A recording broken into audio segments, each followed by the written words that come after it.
Hi, I'm Marky. And I'm Andrew. And this is the Happy Everly After podcast. Hello, and welcome to the Happy Everly After podcast. My name is Marky, and I am your host. And if you don't know, I'm going to tell you, here we talk about being happy and sad at the same time. And I just wanted to come on here and kind of finish off this series and put a cute little bow on it and just finish talking about my ketamine treatments. So I'm sure, hopefully this isn't the first one you're listening to, so please go back. All of the ketamine treatment episodes are pretty short. And please, for the love, I beg of you, please put the audio to double time, because I listen to other podcasts and I'm like, and they just talk like this, and I literally am like, I know they don't talk like that in person, but I'm a double time person with my audiobooks and with my podcasts, and to picture you guys all listening to me on this regular speed, like, makes me want to freaking just lose my mind because it's just so slow.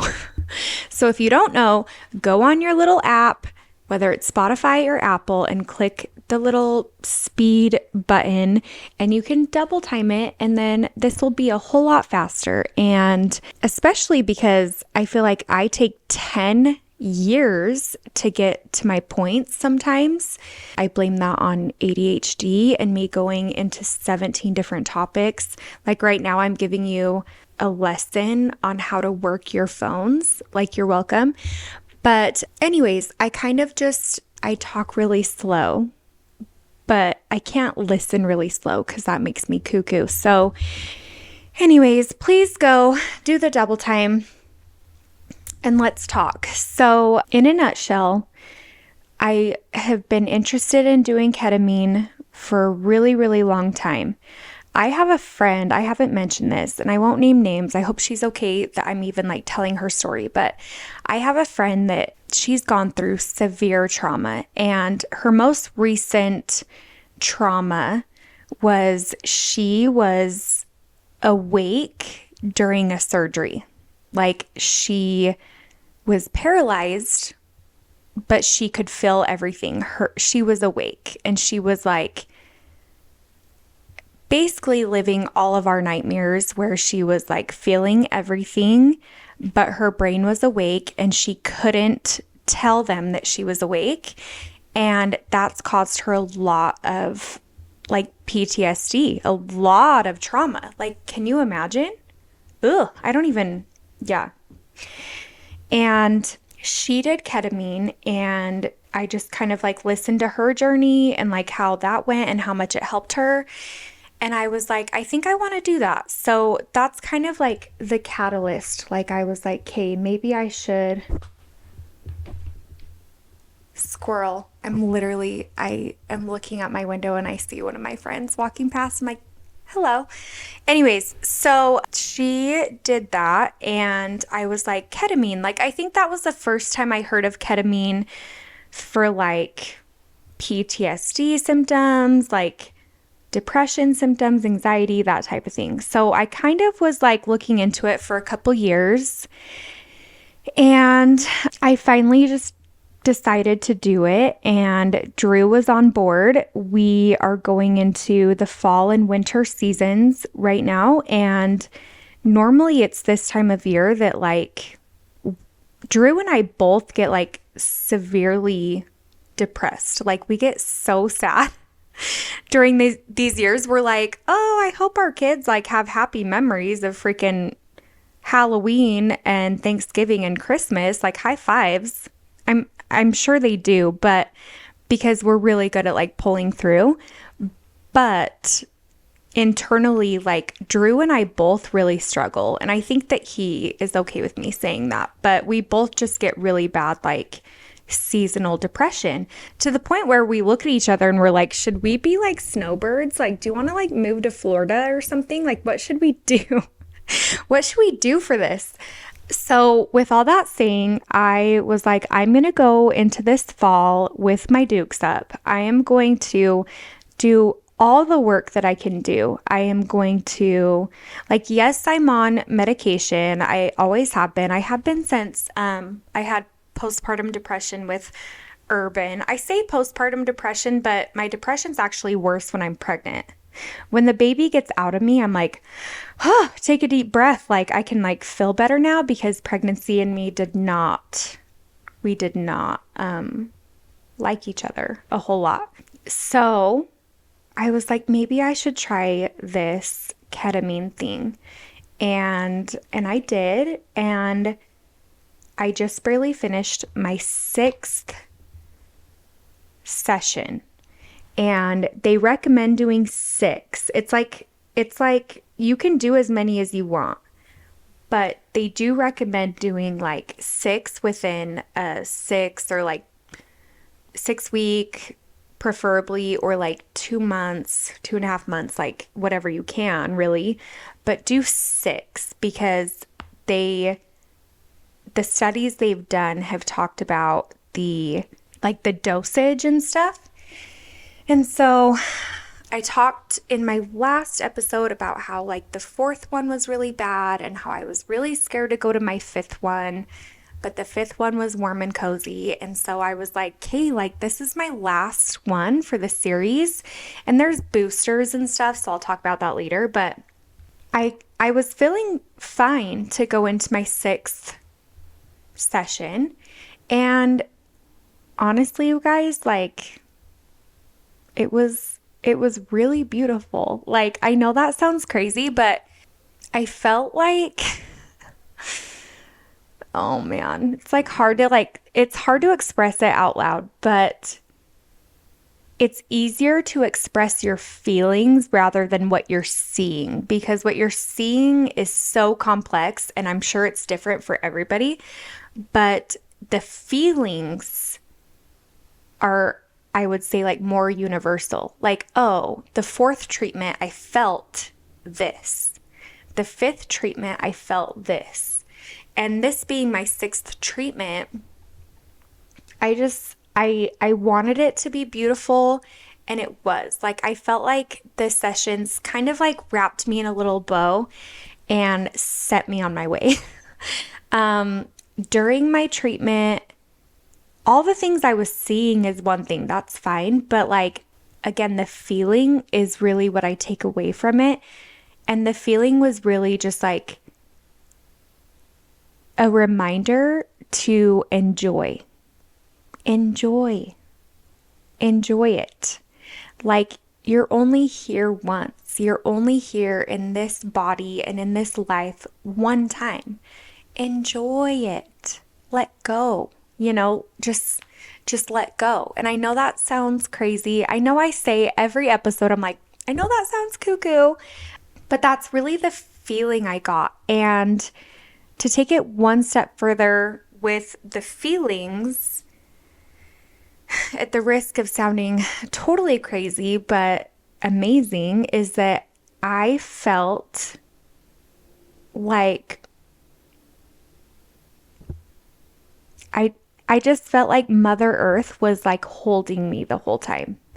And I know I said in maybe my other treatments that I need to like nourish myself with water. Like, it's like greenery, and you need like, because I really don't like the taste of water. It's really hard for me to get my water intake every day. And just the reminder during my treatments to like nourish yourself. Like, all of this is yours, and like it's your job to just nourish it. And it's so funny because the last like month or so, I have been on like a growing kick. Like, I have tomatoes in my backyard that like bring me so much pride and joy. I can't even explain to you the feeling I feel when a tomato is like orange and ready to be picked. It is my favorite. And I now grow my own herbs and stuff like that in my kitchen, which I don't even cook. So it's so funny that I do that. But just the feeling of something growing from the teeniest little seed. And if you guys are listening, you're probably like, Marky, what the F are you talking about? But just the feeling in my ketamine sessions of me needing to nourish and take care of all of this like grayness. And then as soon as it gets the nourishment, it's green. It's like greenery everywhere. Dang. I hear that in my cognitive brain and I'm like, wow, you're losing it. But really, like, I'll just own it. Like, that's the lessons I learned. And if that's all I take from it, that's fine. But I got that. I got a lot of that in this 6th session of ketamine. Was just like the final stamp of like, you know what to do. You know that your brain is healing. You know what you're overcoming.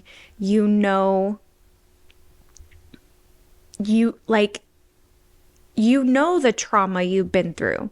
You know the anxiety that you have. I know all of those things in the front of my brain. But to have a drug like ketamine, put it to the forefront of my brain and be like, here's all these things, and now heal. Like, let it go. Like, heal, move forward. Don't move on, move forward. You're doing the work. And because I've had my ketamine with my psychiatrist go hand in hand, because I've been going to appointments with both, I feel like that's been really important because my psychiatrist has kind of helped me like feel these feelings, but like put a plan in action for it, you know? So it's good. And I still saw images in my mind. You like listen to the music and you kind of go on this journey. And I really do, like, I feel like I came up on the other side of it, like happier and a little lighter, just not as like mopey, not as sad. And honestly, like that really was my goal. Like my goal is to like not be so sad during the fall and winter with my seasonal depression. And so I think I'm doing okay. And I know this episode is all over the place, but truth be told, I still have ketamine in my system because I got it last night, and you kind of feel mopey for a minute after. So like I didn't go to the gym or anything this morning. I've kind of just been laying low. But I think I'm doing okay, and I'm hopeful and I'm happy and I'm just excited to enjoy like this fall season. And I know anniversaries of Everly are coming up, and I'm like, I know this is crazy, but I'm looking forward to those too. Like, I'm looking forward to celebrating her birthday. And like, we're going to the Ronald McDonald's house and we're like donating dinner and stuff. And we try to do that, and that's on the schedule. And I'm just like looking forward to that because again, she would have been 7 years old. We're 7 years out. Like our journey looks different from what if somebody just like loses a child last year. Like our journey is different. And the one that we're on right now is, it's just so much further. And I remember being in that situation and I literally remember being like, I'll never get there. I am so miserable. I can't go on without my baby. And then I wake up every day and I'm still breathing. And then here we are 7 years later. Like, it makes no sense in my brain, but the world keeps going and the world moves forward. And that's what we're trying to do. And so I am. I'm looking forward to those anniversaries and feeling that despair and feeling that sadness and just missing her so much, but not letting it completely, just not letting it completely wipe me out from the rest of the world like it did last year, because last year was really hard. I think that's all. I guess the only other thing I'll say about the whole ketamine journey is I was going to say I am going to go back for boosters. They have like boosters because ketamine is really good for depression. Like it's, like I said, even if you're sitting there high as a kite and you're like, what the freak is going on? Just know that the medicine is healing your brain. And so I'm like, if I am feeling down, if I feel like I'm like getting nervous that like I'm on a low is what Drew and I call it. I'm going in for a booster, which is just going in for another treatment and just kind of like resetting and getting that boost you need.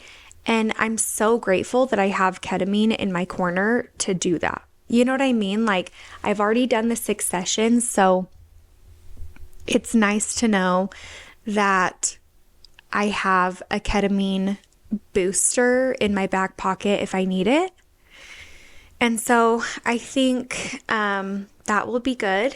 And I'm excited. I'm really excited to enjoy this fall and winter and to celebrate my daughter and enjoy how fun the holidays are, you know, with my boys. And oh, I was going to say this, like the last thing I'll say about my ketamine treatments is that a new therapy, ANEW, ANEW, they have changed my life. Like they really have. And they've become friends. Like I literally show up there and it's like you try to show up and you try to be zen and you try to like hone into your feelings and like meditate and stuff. But like it's actually, this isn't a bad thing. It's just me. It's who I am as a person. I've like become friends with these people and I'm like, tell me everything. How was your weekend? How was your birthday? Like, I want to know. And so like, they've just like become friends to me. And I feel like that's really important for a facility to have that because you need to feel comfortable. You need to trust the people around you that are injecting your arm with shit. You know what I mean? Like, that's important. So I guess all I'll say about them is that they've changed my life and I appreciate them more than they know. And I love them. And even if I freaking go back for boosters just to hang out with my friends, then I'm going to do it because they made me feel that at home. They made me feel that comfortable and taken care of. And I just appreciate that so much. So that's it. Just wrap that up. Wrap that series up with a cute little bow and send it on its way. I'll let you know if I do a booster in the future, but I think I am going to take a couple weeks off from the podcast just to really focus on my family and, you know, just do my own thing and let everything sink in. I do have a couple interviews lined up for the I'm Right Here series. That's where I interview people that have had experience from their loved ones after they've passed on. And I feel like that's really important. And so I really want to like hone into that. But I think that is all for now, folks. And thank you so much for joining me on this journey. I haven't gotten really any questions about the whole ketamine thing, but I recommend it for freaking everybody. Like I think last time I was like, I wouldn't recommend it for everybody because blah, blah, blah. But like now that I'm done, I'm like, I feel like everybody could benefit from it in one way or another. And so yeah, if you do have any questions, let me know. But thank you for being here and thank you for supporting me. And it absolutely means more than you will ever know. Ever. Like ever. So thank you so much. Thank you for listening to the Happy Everly After podcast, where I feel happy and sad all the time in tandem, like they're besties, holding hands in my brain. And I appreciate you. Okay, bye.